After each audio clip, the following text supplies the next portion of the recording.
विपक्ष ने special intensive revision को फाड़ कर फेंक दिया कूड़ेदान में। यह सब कुछ हुआ देश की संसद के परिसर में।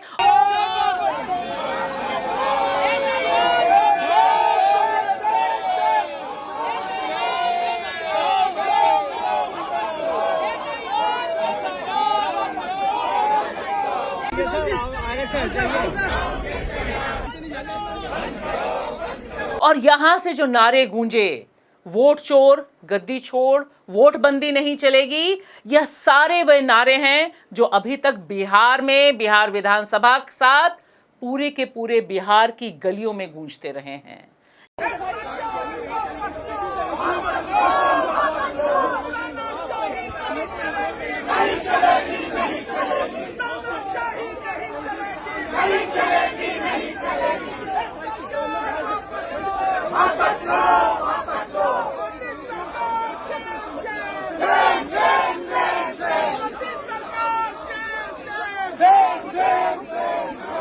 यानी लड़ाई और तीखी हो गई है, क्योंकि इसी बीच चुनाव आयोग ने यह भी स्पष्ट कर दिया है कि special intensive revision of voter list वह सिर्फ बिहार नहीं, पूरे देश में करने जा रहा है और इसका शेड्यूल जल्द ही जनता जनार्दन के सामने होगा। नमस्कार दोस्तों, मैं आपकी दोस्त भाषा, आप देख रहे हैं बेबाक भाषा पे 2 कार्यक्रम।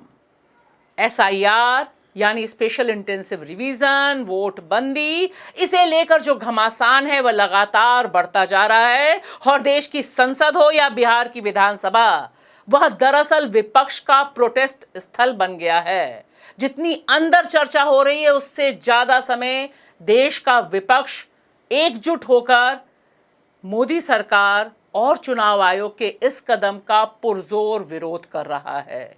इस तरह का विरोध शायद इसमें से बहुत से नेताओं ने बहुत से सालों तक नहीं किया, और इसके लिए मोदी तंत्र का थैंक यू बनता है, क्योंकि जिस तरह के नारे, जिस तरह के क्रिएटिव प्रोटेस्ट देश की संसद के भीतर हो रहे हैं, बिहार विधानसभा के भीतर और बाहर हो रहे हैं, वह बता रहा है कि अभी देश में, लोकतंत्र में विपक्ष जिंदा है और बहुत मजबूती से अपने कदम आगे बढ़ा रहा है। आने वाले दिन और यह दोनों सत्र, यानी बिहार विधानसभा का सत्र और देश की संसद में चल रहा मानसून सत्र, स्पेशल इंटेंसिव रिवीजन को हटाने के नाम पर ही केंद्रित रहने जा रहा है। रोज खबरें वहां से ही आएंगी और रोज उनकी खबरें हम आप तक पहुंचाएंगे बेबाक भाषा में। यहां पर ध्यान दीजिए कि जिस तरह के आंकड़े आ रहे हैं, जिस तरह से चुनाव आयोग, अभी खत्म नहीं हुआ है SIR का 1 महीना, लेकिन उसने जो आंकड़े रखे हैं वह ध्यान देने वाले हैं। उसने साफ साफ कहा है कि 21.6 लाख वोटर मर चुके हैं, 31.5 लाख वोटर परमानेंटली माइग्रेट कर चुके हैं, यानी उनका नाम बिहार की वोटर लिस्ट में है लेकिन वे यहां रहते ही नहीं, उन्होंने अपना घर ठिकाना दूसरी जगह कर दिया है।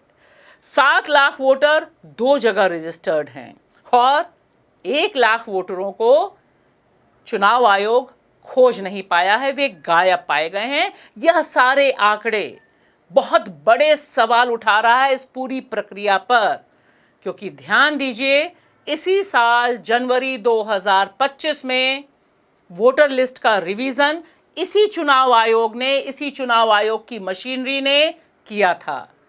तब ये तमाम लोग कैसे उन्हें मिल गए थे, क्यों नहीं इनके खिलाफ कार्रवाई हुई थी, क्यों नहीं इनके नाम डिलीट हुए थे?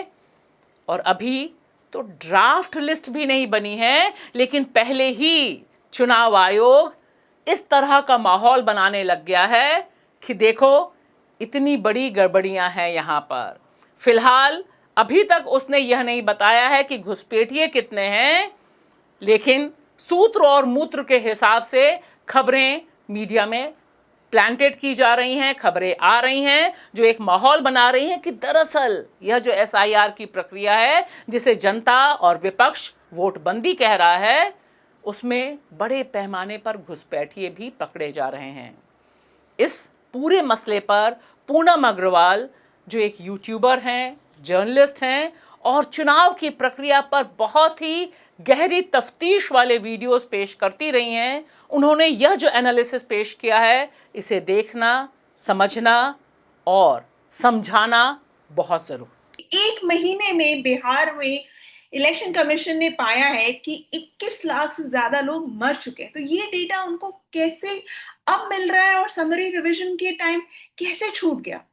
एक बात साफ हो गई है, कम से कम 1 महीना पूरा होते होते एसआईआर की प्रक्रिया को, कि एसआईआर की प्रक्रिया पूरी की पूरी चुनाव की प्रणाली को उल्टा करने की प्रक्रिया है।